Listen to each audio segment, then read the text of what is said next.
Les chansons et les slogans que nous aimons, qu'il me prend de la boue, il me fait asseoir à la table des rois. Écoutez-moi, mes frères.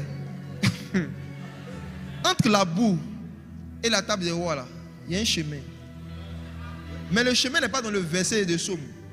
David dit juste, il me prend de la boue, me fait asseoir à la table des rois. Toi, tu chantes. Mais je ne te demande pas où on passe pour quitter la boue, pour arriver à la table des rois. La réponse est dans Proverbe chapitre 22. Quand il t'enlève de la boue, si tu veux un jour te retrouver à la table des rois, cherche à devenir expert dans un domaine. Les rois n'aiment pas donner de la place autour d'eux à des gens qui sont moyens. Les rois, là, c'est des gens qui ont plus de pouvoir de décision, plus de puissance financière que toi. Ils aiment marcher avec des gens qui sont habiles, qui sont forts dans ce qu'ils sont censés faire. Donc, tant que tu es moyen, il dit tu vas rester auprès des gens obscurs. Tu connais les gens obscurs? Tu les connais?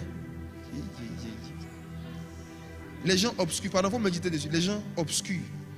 Il y en a ici, là. Le type d'employeur que vous avez, c'est parce que vous n'êtes pas encore devenu fort. Mon patron est mauvais. Est-ce que toi-même tu es très fort? Tu es très bon. On me paye mal. Mais est-ce que toi-même tu étudies bien? Il y en a qui sont capables de faire 2 ans, 3 ans sans faire de formation.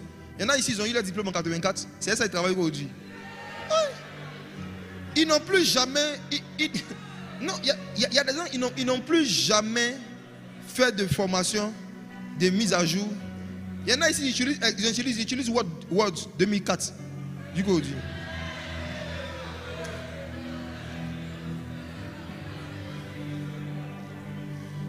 On dit, réunion de prière, le pasteur dit Zoom.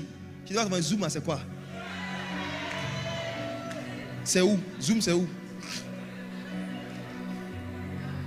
Ne pose plus à un humain une question que tu peux poser à Google.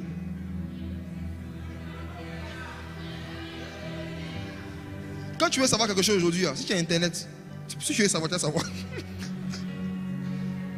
Cherchez à devenir habile. Je prends maintenant le cas de l'apôtre Paul. Si tu veux te marcher un jour avec les rois, là où les gros montants circulent, là où les grosses opportunités circulent, ce n'est pas parler en langue, hein, les frères. Il faut être habile dans ton travail. Il faut être fort dans ton travail. Je prends le cas de l'apôtre Paul. Il y a beaucoup de témoignages déjà que les orateurs ont donné par rapport à leur vie. Moi, je veux prendre des cas des gars dans la parole. Les frères, il se trouve que Dieu a dit à Paul dans Actes chapitre 9, verset 15, qu'on peut afficher, que son appel, c'est de prêcher l'évangile devant qui? Les rois. Suivez bien, vous qui savez que Dieu vous appelle à la royauté, Dieu vous appelle dans les grandes sphères. Le même appel qui est sur votre vie était sur la vie de l'apôtre Paul. Dieu lui a dit que toi, tu serais une lumière dans le monde. Donc Paul savait que lui n'allait pas trop durer dans les églises locales. Il savait. Il devait parler à tellement de nations, tellement de rois, tellement. Et puis par rapport à l'enseignement, le Seigneur dit qu'il y a très peu parmi vous qui se mettent à enseigner. Or tout le monde a fait le ministère. Donc quand tu vois la logique des Écritures, tu vois que Dieu n'a pas prévu